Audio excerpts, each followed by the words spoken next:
Allah pemberi. Jadi kalau kamu juga ikut-ikutan, bukan jadi orang yang senang menerima, tapi jadi orang yang senang memberi, maka Allah Subhanahu wa taala akan alirkan kepadamu rezeki-rezeki yang bahkan dari arah-arah yang tidak disangka-sangka.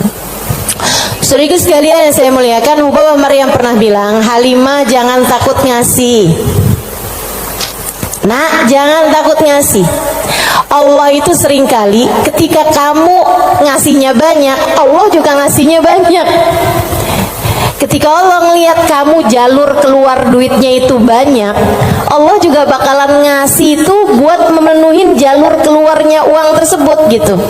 Assalamualaikum warahmatullahi wabarakatuh.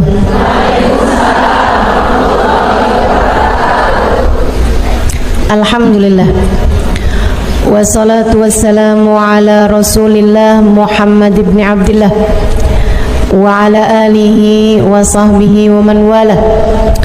Subhanaka la ilma lana illa ma 'allamtana innaka antal alimul hakim. Rabbi shrah li sadri wa yassir li amri wahlul 'uqdatan min lisani yafqahu qawli, amma ba'du.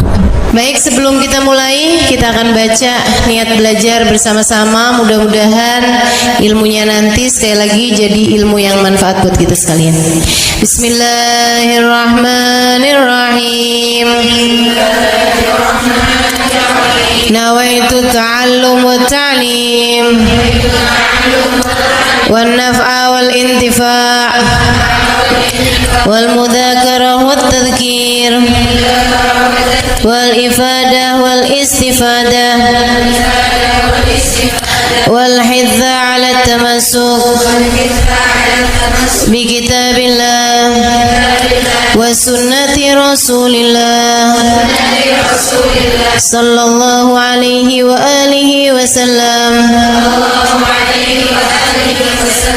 wa du'a ilal huda wa dilalata 'alal khair ibtigha'a mardatihi wa qurbihi wa thawabihi wa husnil khatimah ma'al lutfi wal afiyah wa salahil aqibah birahmatika ya arhamar rahimin. La hadratin Nabi Muhammad sallallahu alaihi wasallam wa alihi washabihi azwaji wa dzurriyyati wa ahli baiti wasallim wa jamil anbiya wal mursalin wal ulul ajma'in. Anna Allah yaghfir lahum wa yarhamuhum wa ya'li darajatihim fil jannah wa yanfa'una barakatihim wa asrarihim wa anwarihim wa ulumihim wa nafaatihim fid din wa dunya wal akhirah. Al-Fatihah, baca bersama-sama. A'udzu billahi minasy syaithanir rajim. Bismillahirrahmanirrahim. Alhamdulillahi rabbil alamin. Ar-Rahmanir Rahim. Maliki yaumiddin. Iyyaka na'budu wa iyyaka nasta'in. Ihdinas siratal mustaqim. Siratal ladzina an'amta 'alaihim ghairil maghdubi 'alaihim waladdallin. Amin. Taqabbalallahu minna wa minkum, taqabbal ya karim. Allah tuh mau ngasih rezeki sama orang nggak pakai ada hitung-hitungannya, gitu kan? Pokoknya itu urusan langit, udah bener-bener yang Allah bilang rizqukum fis samai wa ma tu'adun, kata Allah. Rezeki kalian sudah selesai aku atur dari langit. Rezeki kalian sudah selesai aku atur dari langit. Saudaraku sekalian yang saya muliakan, nah kalau kita kepengen gitu kan kayak rezekinya digampangin, cara dapatnya gampang, menyenangkan, itu juga sama Allah udah dikasih clue-cluenya. Salah satu cluenya adalah dengan rajin sedekah. Salah satu cluenya adalah dengan rajin memberi, bukan hanya sedekah. Sedekah itu untuk orang yang kita tahu memerlukan. Tapi kalau memberi buat siapapun, termasuk kita ngasih sama orang yang kita sayangi, ngasih hadiah, gitu ya. Buat orang tua kita mampu, tapi kita seneng aja ngasih hadiah sama mereka gitu misalnya. Kita suka ngasih kepada saudara-saudari kita, kakak adik kita, walaupun kita tahu dia mampu, tapi misalnya kita habis jalan-jalan condet, kita beliin duku, udah nggak ada ya, kita beliin salak condet kan, dulu mah masih ada tuh, ingat tuh, gitu. Saudara sekalian yang saya muliakan, itu memperbanyak rezeki, mempermudah rezeki, mempermudah jalurnya rezeki yang sudah Allah Subhanahu wa taala bagikan kepada kita, teman-teman saya sekalian. Nah, ini saya ingat ucapan Hubabah Maryam Al-Haddar, guru saya almarhumah. Beliau itu orang paling dermawan yang pernah saya kenal. Pasti ada banyak orang-orang dermawan, tapi orang paling dermawan yang saya kenal Hubabah Maryam Al-Haddar. Saudara sekalian, beliau tuh kalau bepergian bisa jadi lupa bawa uang buat belanja, lupa bawa uang buat apa, tapi nggak pernah lupa bawa uang buat sedekah. Karena memang ini orang satu senengnya ngasih luar biasa. Siapapun aja dia kasih. Anak-anak ketemu dia kasih, orang tua ketemu dia kasih. Dan dari Hubabah Maryam tuh saya juga jadi ngerti bahwa ternyata semua orang suka dikasih. Subhanallah, semua orang tuh seneng aja dikasih gitu. Walaupun dia orang mampu sekalipun gitu ya, tapi kalau dikasih tuh kok seneng aja gitu. Betul nggak? Ini yang katanya Nabi Muhammad, tahadau tahabu, saling beri hadiahlah kalian, maka kalian akan semakin saling sayang, semakin saling cinta.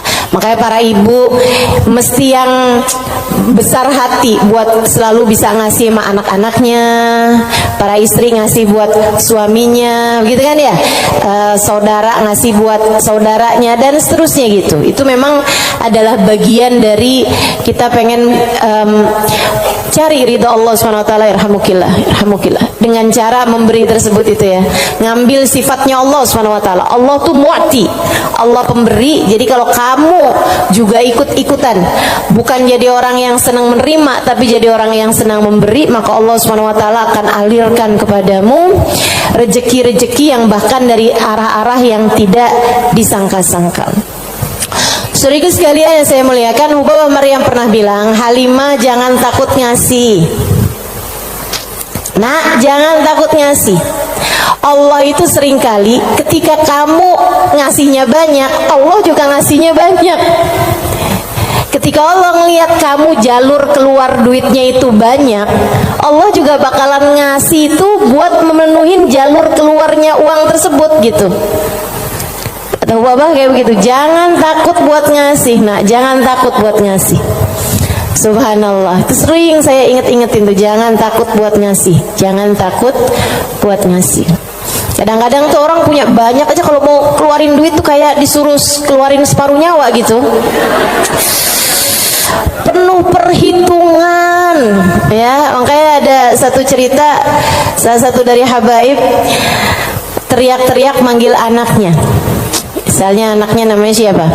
Husin misalnya. Sen, anaknya sebelah saya yang namanya Husin. Sen, si Husin ini kan dia dengar panggilan, tapi dia nggak tahu ayahnya ada di mana. Dia bilang, "Bang Abah ada di mana sih, Bah? Ini Husin, Bah, lebih Bah." Kata abahnya, kamar mandi nak. Iya Bah. Dikirain suruh ngambil sabun, apa kehabisan odol gitu kan. Sen, tolong ambilin duit Abah nak, ada di gesper Abah warna hijau. Iya sih, habaib-habaib kita suka punya gesper warna hijau. Gespernya habaib tuh ya. Jadi gespernya dipakai bukan buat celana panjang, tapi buat sarung. Ada yang tahu nggak? Anak-anak zaman sekarang nggak pada tahu nih, nggak seru lah.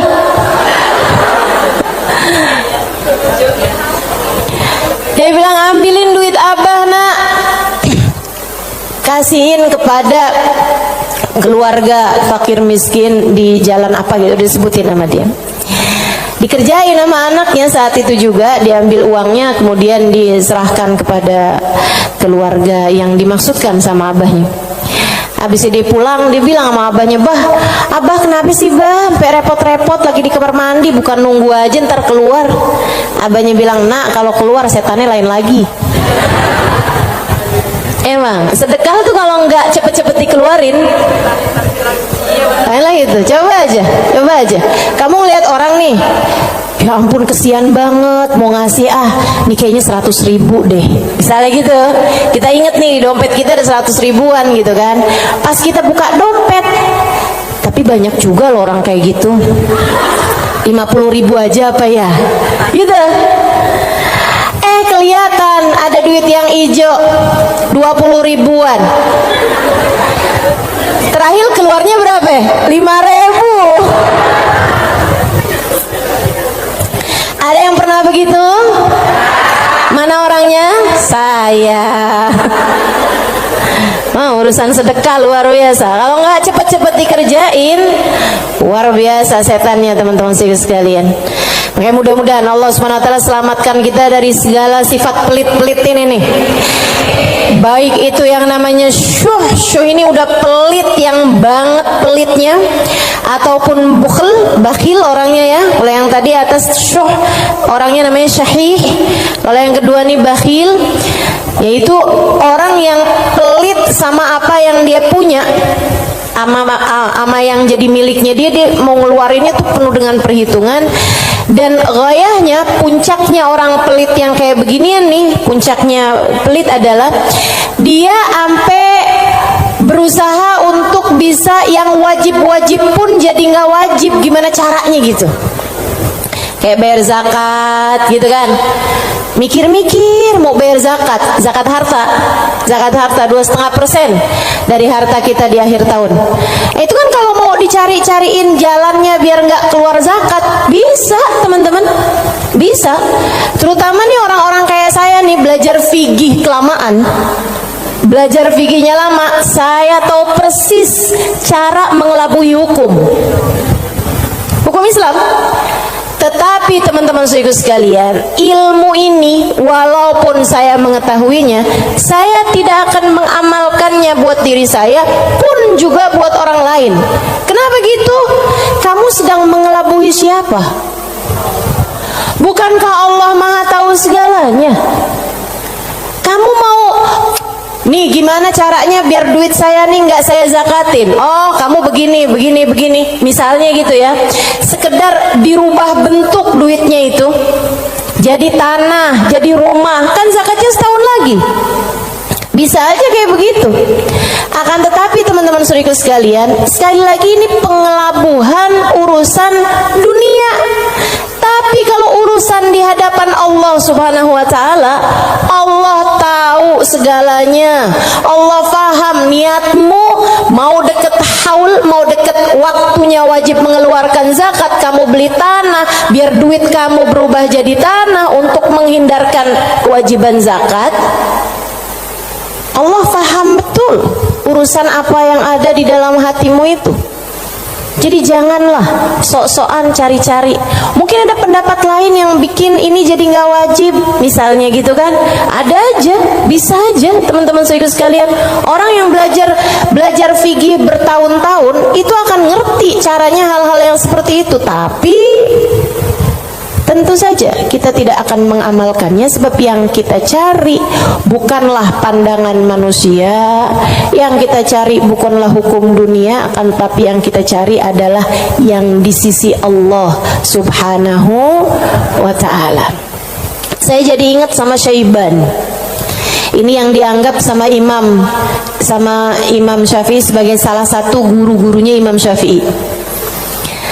Imam Syafi'i satu hari ditanya sama muridnya Imam Ahmad bin Hanbal, siapa aja guru-gurumu tuan? Sebutin sama Imam Syafi'i, fulan bin fulan, fulan bin fulan, fulan bin fulan. Kata Imam Syafi'i, Syaiban Ar-Ra'i. Siapa? Syaiban Ar-Ra'i. Kok saya nggak pernah dengar ya yang satu ini?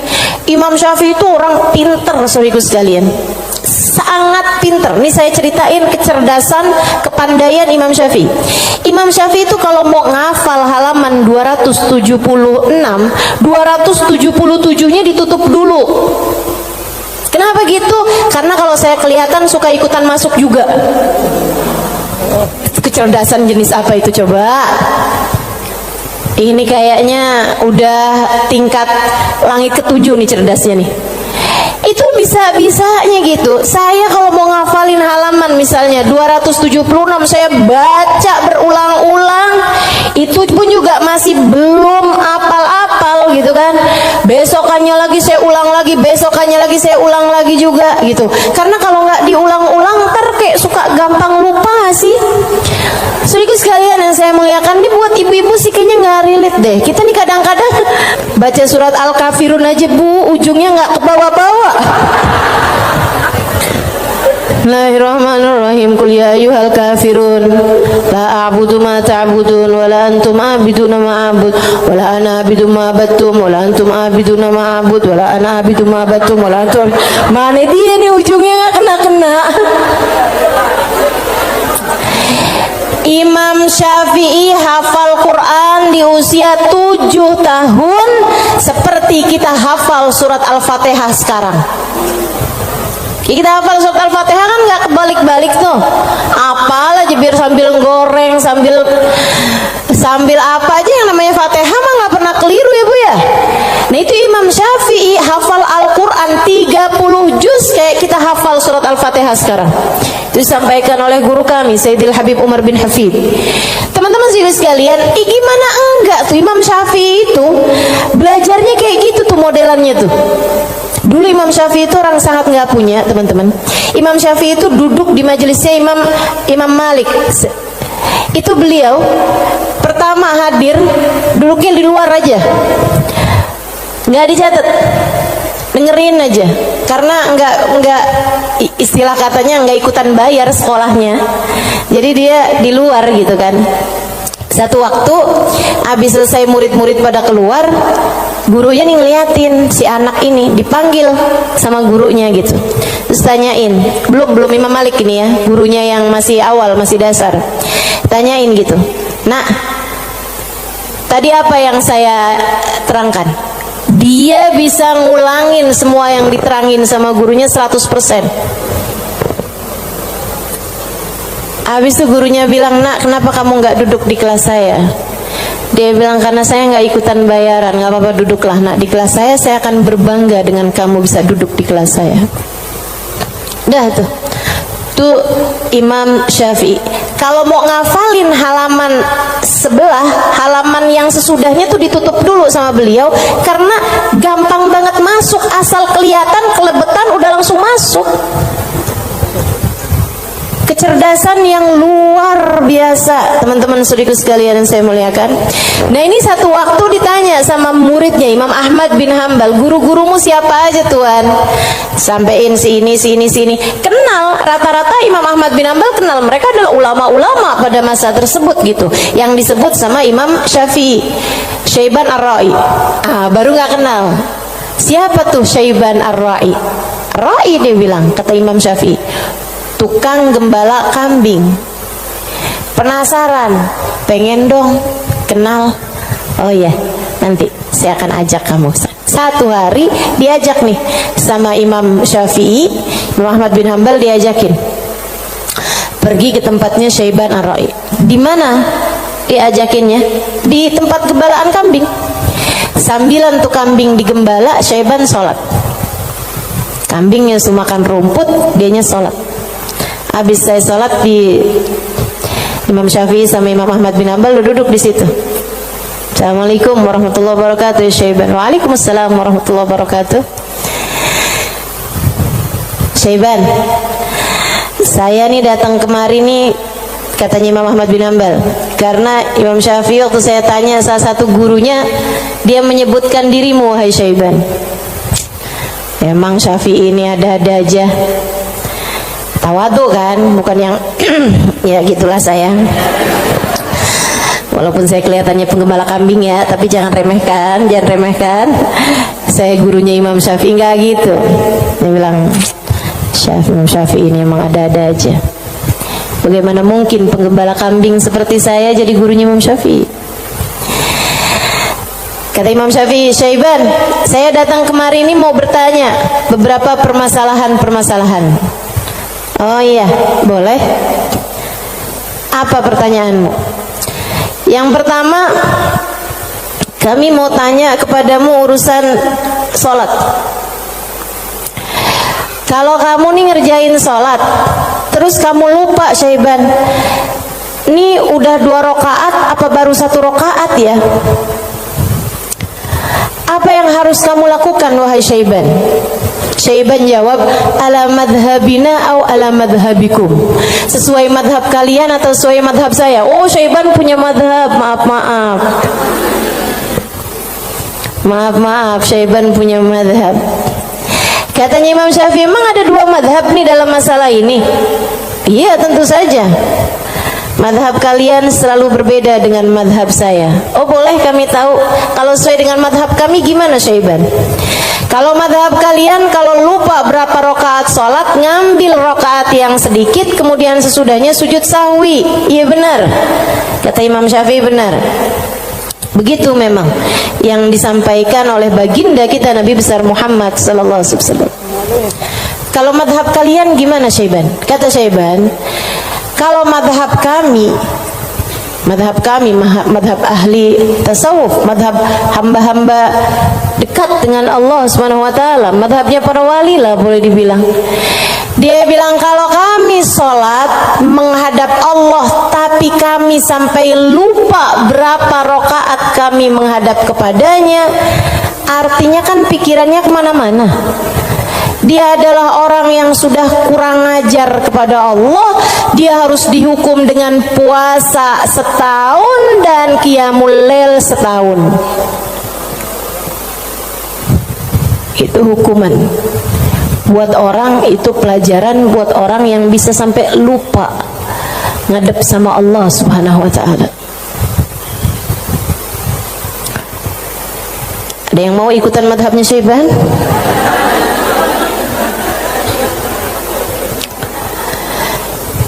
Oke. Imam Ahmad bin Hanbal dia mikir, pantesan nih orang jadi gurunya Imam Syafi'i. Nggak salah. Dia bilang, pertanyaan yang kedua, wahai Syaiban, ini saya mau nanya urusan zakat. Baik. Ini kan kamu kan punya banyak kambing nih, Syaiban nih. Yang kamu gembalakan nih kambing-kambingmu bukan? Iya, kambing saya, kata Syaiban. Ada kayak berapa ekor lah kambingnya. Dia bilang, berapa zakatnya kambingmu ini, wahai Syaiban? Syaiban kembali nanya, ala madhabina am ala madhabikum? Madhab saya apa madhab kalian? Dia bilang, emang ada 2 madhab juga nih dalam urusan zakat ini nih? Iya, selalu ada opini-opini, pemahaman-pemahaman dalam urusan agama. Dan teman-teman, agama Islam ini satu-satunya agama yang memperbolehkan kamu untuk, bahkan menyuruh kamu untuk selalu berpikir. Agama yang paling natural, agama yang sesuai sama pola pikir manusia. Kamu harus berpikir biar selamat dari api neraka. Kamu harus berpikir, gitu kan? Bahkan Allah ketika menceritakan tentang orang-orang ahli neraka, lahum qulubun la yafqahuna biha, kata Allah. Mereka punya hati, punya pikiran, tapi nggak dipakai mikir. Akhirnya jadi ahli neraka. Orang selalu aja tuh, fa'tabiru ya ulil albab, gitu kan? Maka ambillah pelajaran dari sini, wahai yang berpikir. Disuruh berpikir. Kita ini dalam Islam ini disuruh berpikir, nggak boleh kayak yang ya udah ini doktrinnya agama, udah ikut aja, nggak bisa. Islam ini adalah agama yang selalu memerintahkan kamu buat berpikir. Makanya Syaiban kepikiran tuh jawaban-jawaban yang tidak sesuai dengan konteks fikih, tapi tidak salah. Teman-teman, ya orang yang lupa rakaat kemudian dia merasa bahwa dirinya adalah seorang yang kurang ajar sama Allah Subhanahu wa ta'ala karena menghadap Allah, tapi kepikirannya gelambiar kemana-mana. Kalau dia kemudian menghukum dirinya sendiri dengan puasa sepanjang tahun, ya itu tentu adalah sesuatu hal yang luar biasa tingginya gitu. Seseorang yang sudah mencapai tingkat spiritualitas yang sangat-sangat berkelas. Ditanya nih urusan zakat nih.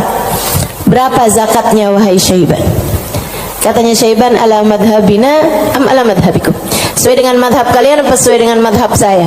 Kalau madhab kami gimana Syaiban? Orang kan buat tahu kan mesti tahu perbandingannya. Oh kalau madhab kalian 40 ekor kambing, 1 ekor kambing, 121, 2 ekor kambing, selanjutnya setiap 100, 1 ekor kambing. Iya benar. Kayak gitu tuh. Zakatnya kambing menurut Islam sesuai dengan apa yang sudah diajarkan baginda kita Nabi besar Muhammad. 40 1 ekor kambing, 121 2 ekor kambing, selanjutnya setiap 100 1 ekor kambing. Jadi kalau kamu punya 900 ekor kambing berarti 9 ekor gitu. Kalau menurut madhab kalian gimana wahai Syaiban? Syaiban kemudian menjawab, kalau madhab kami, saya ini budak, budaknya Allah. Innama ana abd, saya ini adalah budak, budaknya Allah. Dan seorang budak tidak memiliki harta, sebab semua harta budak adalah harta majikannya. Dan itu benar, harta budak adalah harta majikannya. Jadi kambing-kambing saya ini ya udah terserah Allah aja. Kalau diperlukan saya kasih, kalau nggak diperlukan nggak saya kasih. Kalau kemudian misalnya nih punya kambing 20 gitu kan, tapi nih lagi ada orang mau ngawinin nih perlu 3 ekor kambing, ya udah keluarin 3 ekor kambing. Saya nggak pernah merasa memiliki kambing-kambing saya. Berapapun yang diperlukan akan saya keluarkan, sebab bukan milik saya, semua hanyalah milik Tuan saya. Saya hanyalah budak, yang saya miliki adalah miliknya Tuan saya. Tuh, hamba berkelas. Makanya mereka tuh ngeluarin duit sebanyak apapun nggak pernah merasa berat. Kenapa? Ngerasanya cuma dititipin doang, nggak pernah ngerasa itu adalah milik dia gitu. Ngerasanya cuma dititipin doang.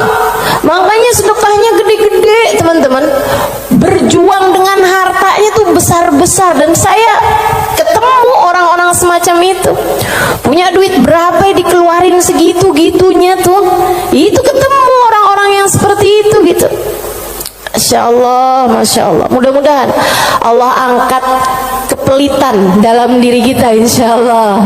Semoga Allah angkat sifat bukhl dalam diri kita, sifat syuh dalam diri kita ini. Amin ya rabbal alamin. Wa amma man bakhila bil infaq fi wujuhil khairat.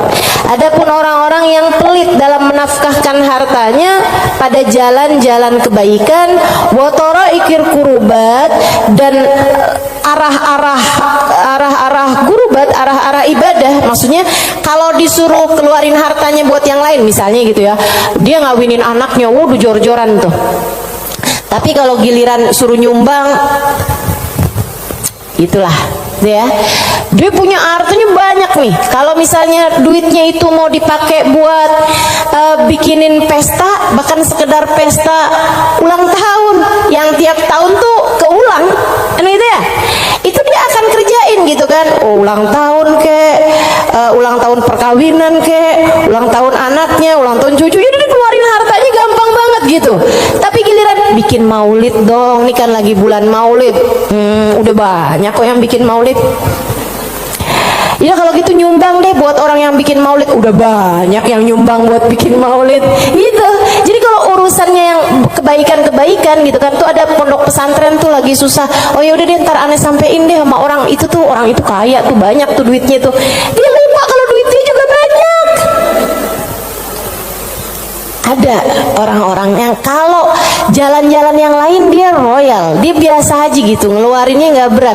Tapi di saat dia suruh ngeluarin untuk jalan-jalan kebaikan, dia ngerasa berat. Yang kayak begini, ma'at tamakkun min dzalik, padahal dia mampu untuk melakukan itu, fahaluhu ahwan min halil ladzi qabla, keadaan dia masih lebih mending daripada keadaan orang-orang yang di atasnya, yang syuh atau yang syahih atau yang bakhil tuh ya. Yang atasnya itu sampai dengan yang wajib-wajib aja dia nggak mau keluarin. Kalau yang ini, yang wajib sih dia keluarin sih, yang wajib dia keluarin. Cuman kalau yang sunnah-sunnah gitu, kayak nyumbang-nyumbang, ngasih-ngasih sama orang, gitu-gitu dia, tar dulu deh, duit saya juga nggak segitu banyaknya, gitu kan. Ada orang nih susah-susah nih, terus dia bilang gitu, emang beneran susah, anak-anak yatim gitu kan, korban bencana alam atau apa gitu, emang beneran susah. Itu juga mau ngeluarinnya kayak yang berat banget gitu. Yang kayak beginian gimana nih? Ahwan minal ladzi qabla, mendingan sih daripada yang sebelumnya. Sebutnya apa? Wa yusamma bakhilan aidan, disebut juga orang bakhil juga. Lianna qad adharal mal wa laqiba fi imsaki, karena dia mendahulukan harta untuk dirinya sendiri dan dia seneng buat pegangin hartanya. Wa bakhila bi badlihi fi ma huwa arfa' lahu wa anfa' inda rabbih min ad-darajatil ula wal khairatil baqiyah fid daril akhirah. Karena dia itu kan bakhilnya itu menyelahkan sesuatu yang dia rasa lebih bermanfaat. Kalau dia disuruh nyumbang nih, kayak dia akan mikir yang daripada saya nyumbang, mendingan juga buat sekolah anak aja nih dulu, mendingan buat ngirimin anak dulu aja, mendingan buat ini aja, mendingan buat itu aja. Kayak yang dicari-cari gitu keperluan dia itu, mendingan ganti horden aja, mendingan ganti karpet aja, mendingan ada pintu model baru, mendingan saya ganti pintu aja, mendingan saya, pokoknya gitu aja gitu. Daripada dia mencari-cari, maksudnya daripada dia mengeluarkan hartanya untuk urusan-urusan yang sifatnya akhirat, dia akan lebih memilih untuk yang buka cabang aja, buka usahanya lebih luas aja, mendingan ini aja, mendingan itu aja, kayak gitu-gitu. Atau bahkan mendingan buat kawin lagi aja. Itu ngebantu orang juga. Dia akan nyari perempuan yang miskin juga. Gimana tuh? Wa madamal insan yarja imsakul mal ala badli fi mahabillah wa maradi fa huwa ghairu khalin an syai'in minal bukhl. Dan sesiapa orang, selagi seseorang itu masih lebih mendahulukan, masih lebih mementingkan megang hartanya daripada menyerahkannya di jalan yang diridhoi Allah dan yang dicintai Allah, maka artinya orang tersebut belum kosong dari sifat pelit. Artinya dia masih punya sifat pelit dalam dirinya. Uang kamu nih antara kamu serahkan buat beli sesuatu duniawi, sama kamu serahkan buat kepentingan akhirat, kamu ringanan mana? Ya kita masih lebih ringan untuk urusan-urusan dunia kita kan? Betul nggak? Atau untuk antara kamu keluarkan di jalan Allah dengan kamu tabung, kamu masih beratan mana? Ya beratan ngasih lah. Kalau buat nabung kan ya buat diri kita sendiri, itu investasi masa depan, harus kita pikirkan juga kan. Nah itu berarti kata Imam Ghazali, Imamul Haddad yang bilang ya, bukan saya ya, berarti dia ya memang masih pelit juga. Kamu masih pelit selagi antara uang kamu pakai buat tabungan sama uang kamu serahkan untuk jalan-jalan kebaikan, kamu masih memilih untuk nabung. Berarti ini kayaknya kita semua masih pelit lah ya.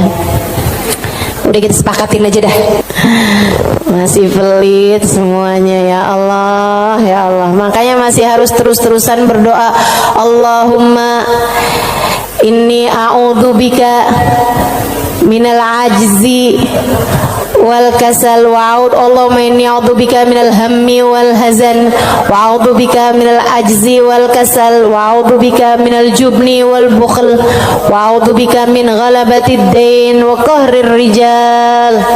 Itu masih harus terus-terusan kita baca teman-teman, tiap hari, tiap pagi kita baca doa itu. Ya Allah, beri kami hidayah untuk bisa ringan tangan dalam memberi, enggak terus-terusan pelit sama apa yang kami miliki ya Allah. wala yakunul insan jawadan sakhiyan hatta yakuna badrul mal fi mahabbillah arja inda wa ahab ilaih min imsaki. Dan seseorang itu belum bisa disebut dermawan, belum bisa disebut sakhi, belum bisa disebut orang karim, orang dermawan sampai dia merasa bahwa menyerahkan uang di jalan Allah lebih dia sukai daripada menabung, daripada pegang duit itu, daripada dia nggak ngasihnya di jalan Allah gitu. Kalau kamu ngerasa masih ngasih itu lebih berat daripada kamu pegang, nah itu berarti kamu masih pelit. Tapi kalau kamu ngerasa yang ngasih lebih kamu sukai daripada kamu pegang, gitu ya, itu berarti kamu adalah seseorang yang dermawan. Udah jadi tambah jauh aja nih kita nih. Fa'lam dzalik wa'mal alaih. Ketahuilah hal ini dan amalkanlah. Wallahu yatawalla hudak.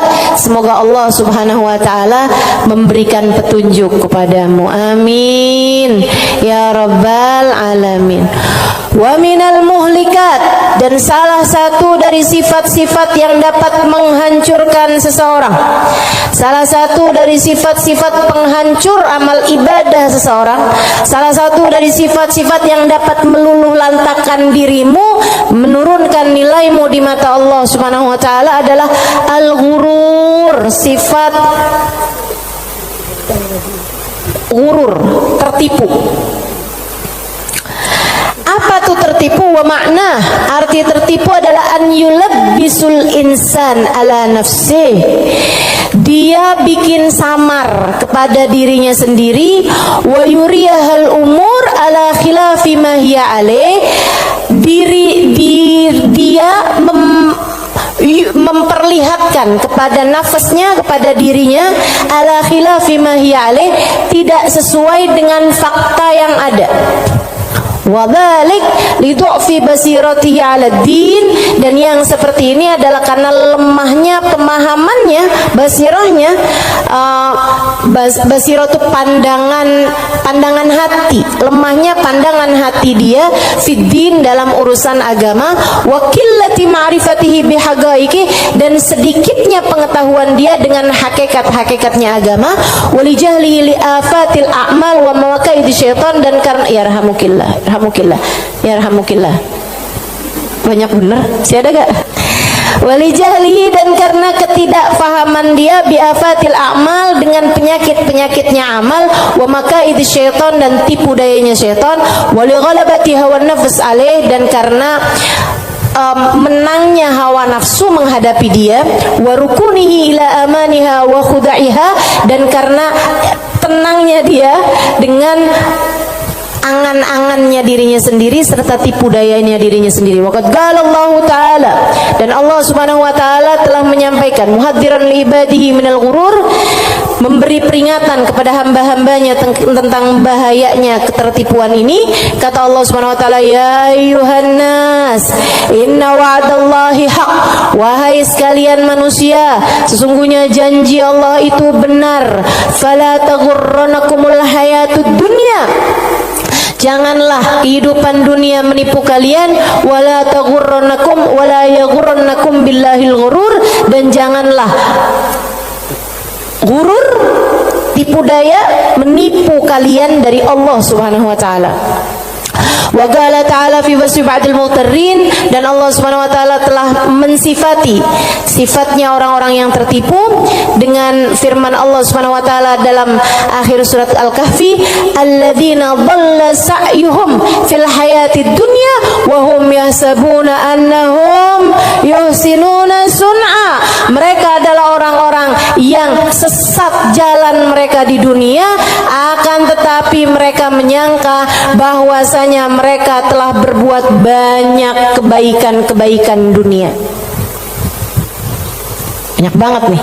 Nanti Imam Ghazali, Imam Al-Haddad akan menerangkan tentang mereka-mereka ini. Wa qala ta'ala, dan Allah Subhanahu wa taala juga menyampaikan, walakinnakum fatantum anfusakum wa tarabbastum wartabtum wa gharratkumul amani hatta jaa amrullah wa gharrakum billahil ghurur.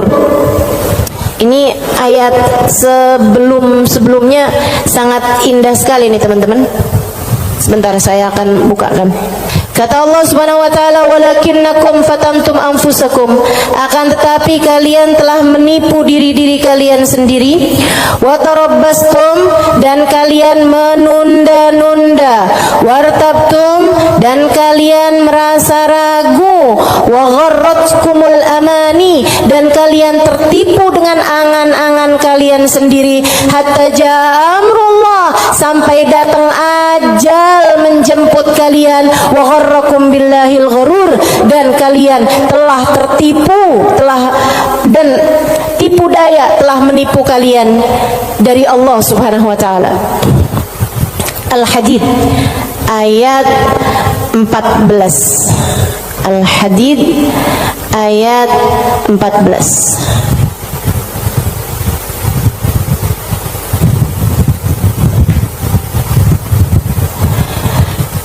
Al-Hadid ayat 14. Nih. Ini serem sih. Saya mau baca ayat ini nih, pas baca Quran pas nyampe ayat-ayat ini. Ya Allah, ngerinya. Saya bacain ya.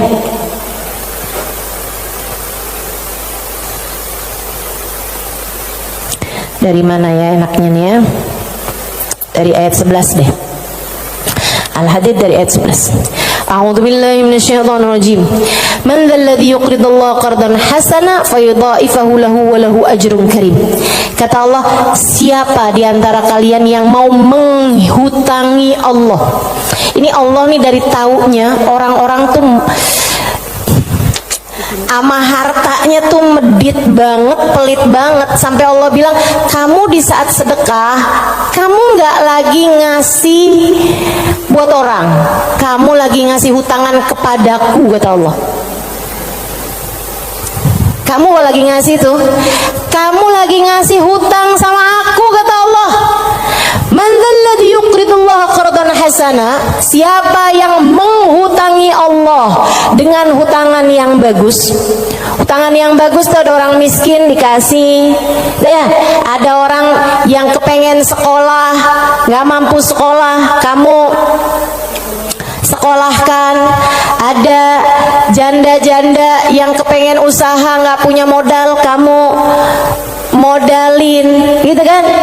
Ada orang tua-tua yang emang udah nggak bisa lagi usaha, kamu berikan nafkah bulanan kepada mereka gitu. Ada yang lagi ngebangun misalnya pondok pesantren atau masjid yang memang tidak akan kembali berupa keuangan ya, maksudnya secara langsung gitu kan. Nah itu semuanya disebut sebagai jalan-jalan kebaikan. Allah menyebutnya sebagai qardhan hasana, hutangan kepada Allah. Kenapa Allah bahasanya sampai pakai utang? Dan yang hutang itu Allah, kayak Allah tuh lagi yang tenang, utang, aku akan bayar. Dan aku kalau bayar nggak main-main, aku lipat gandakan minimal 10 kali lipat.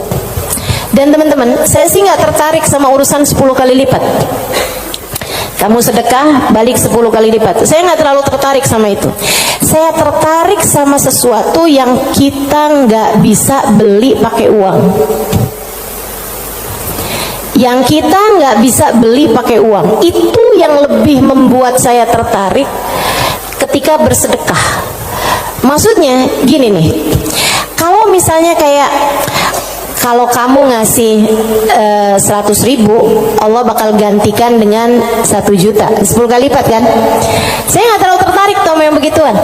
Saya lebih tertarik kalau kamu kasih 100.000, Allah akan berikan kepadamu Halimah sesuatu hal yang bahkan kamu nggak bisa belinya dengan uang. Dan itu nyata teman-teman. Kamu nggak bisa beli kesolehan anakmu. Mau beli di mana? Mau beli di mana? Kamu mau pergi cari apapun, kamu nggak bisa beli kesolehan anakmu. Kayak apa rasanya kamu bangun di waktu malam, terus kamu lihat, kok kamar kamar anak saya nih lampunya masih nggak gelap semuanya ya. Biasanya kalau tidur dia gelap semua. Kamu buka pelan-pelan kamar anakmu, karena memang kamu udah bilang sama anakmu untuk kalau tidur jangan dikunci misalnya gitu. Kamu buka kamar anakmu dan di sanalah kamu lihat di jam 2 malam, jam 3 malam dia sedang bersimpuh di atas sejadahnya. Kamu bisa beli di mana hal kayak begituan? Saudariku sekalian yang saya muliakan, kamu punya anak-anak hatinya baik-baik, bahkan kamu punya suami hatinya menyayangi kamu dengan tulus, bisa beli di mana? Kamu memutuskan untuk pakai skincare, pasang filler, kamu udah sulam alis, sulam bibir, kamu bahkan mungkin oplas, nambahin tingginya hidung, belum tentu bikin hati suamimu sayang padamu, betul? Beli di mana tuh rasa sayangnya suami kepada seorang istri? Belinya sama Allah Subhanahu wa ta'ala, sebab Allah yang menggerak-gerakkan hati manusia. Saudaraku sekalian yang saya muliakan, Allah tuh kalau kamu kasih hutangan sama Allah Subhanahu wa ta'ala, kamu sedekahkan hartamu di jalan Allah Subhanahu wa ta'ala, Allah bisa bayar kamu dengan hal-hal yang gak bisa kamu beli pakai uang. Keberkahan kehidupan, kesolehan hati anak-anak, rasa sayang, rasa cinta di hati suamimu kepadamu, hati yang damai, kehidupan yang tenang, hati yang bahagia dalam taat pada Allah Subhanahu wa ta'ala. Bahkan hidayah, inayah, taufik dalam dirimu, teman-teman saudaraku sekalian. Gimana caranya mau beli? Kamu bisa bangun di waktu malam, kemudian 2 rakaat, 4 rakaat, 6 rakaat, kamu mengerjakan ibadah pada Allah. Kemudian kamu beristighfar, kemudian kamu berdoa, kemudian kamu menyebut-nyebut namanya. Kenikmatan yang kayak begituan kamu gak bisa beli pakai uang. Itu hidayah dari Allah Subhanahu wa ta'ala. Suamimu gak mau sholat kecuali dengan berjamaah, itu hidayah dari Allah Subhanahu wa ta'ala. Yang beginian nih hidayah-hidayah menuju kepada surga Allah Subhanahu wa ta'ala, hati lapang, hidup bahagia, hati tenang, gak bisa dibayar pakai uang. Gak bisa dibayar pakai uang. Dibayarnya pakai apa? Yang bisa mengerjakan adalah Allah, maka hutangi Allah. Allah bisa membayarnya dengan itu semua. Karenanya saya sampaikan teman-teman, saya nggak tertarik sama yang kalau kamu sedekah balik 10 kali lipat. Kalau kamu keluarin, kamu jual motor, kamu kasih sedekah, kamu dapat Avanza, enggak, saya nggak tertarik, mohon maaf.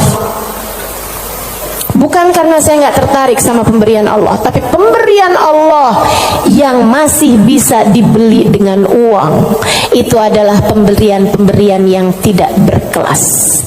Allah bahkan memberinya kepada orang paling kafir di atas muka bumi sekalipun.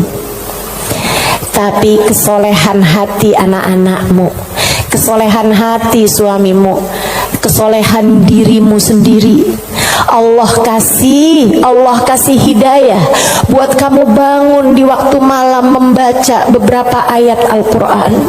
Allah kasih kamu bangun di waktu malam, kamu menengadahkan tangan berdoa kepada Allah Subhanahu wa ta'ala.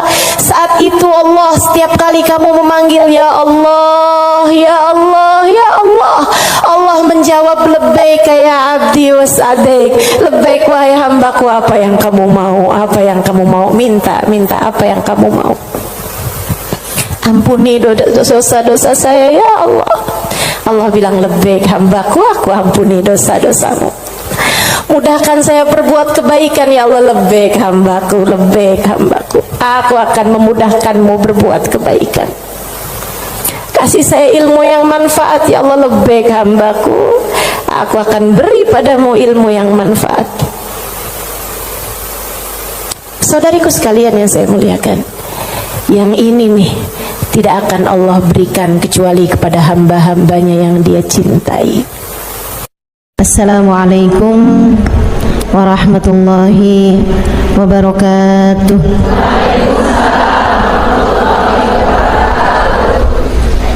Alhamdulillah, wassalatu wassalamu ala Rasulillah Muhammad ibn Abdullah wa ala alihi wa sahbihi wa man wala. Subhanaka la ilma lana illa ma 'allamtana innaka antal alimul hakim. Rabbi shrah li sadri wa yassir li amri wahlul 'uqdatan min lisani yafqahu qawli. Amma ba'du. Baik, sebelum kita mulai, kita akan baca niat belajar bersama-sama. Mudah-mudahan ilmunya nanti sekali lagi jadi ilmu yang manfaat buat kita sekalian. Bismillahirrahmanirrahim. Nawaitu ta'allum wa ta'lim wan naf'a wal intifa' wal mudzakarah wat tadhkir wal ifadah wal istifadah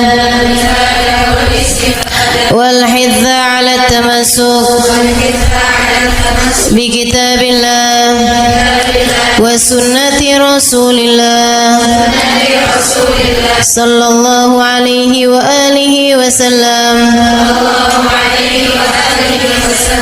wa du'a ilal huda wa dilalata ala al khair ibtigha'a mardatih wa qurbih wa thawabih wa husnil khatimah ma'al lutfi wal afiyah wa salahil aqibah birahmatika ya arhamar rahimin. La hadratin Nabi Muhammad sallallahu alaihi wasallam wa alihi washabihi azwaji wa dzurriyyati wa ahli baiti wasallim wa jamil anbiya wal mursalin wal ulul ajma'in. Anna Allah yaghfir lahum wa yarhamuhum wa ya'li darajatihim fil jannah wa yanfa'una barakatihim wa asrarihim wa anwarihim wa ulumihim wa nafaatihim fid din wa dunya wal akhirah. Al-Fatihah, baca bersama-sama. A'udzu billahi minasy syaithanir rajim. Bismillahirrahmanirrahim. Alhamdulillahi rabbil alamin. Ar-Rahmanir Rahim. Maliki yaumiddin. Iyyaka na'budu wa iyyaka nasta'in. Ihdinas siratal mustaqim. Siratal ladzina an'amta 'alaihim ghairil maghdubi 'alaihim waladdallin. Amin. Taqabbalallahu minna wa minkum. Taqabbal ya karim.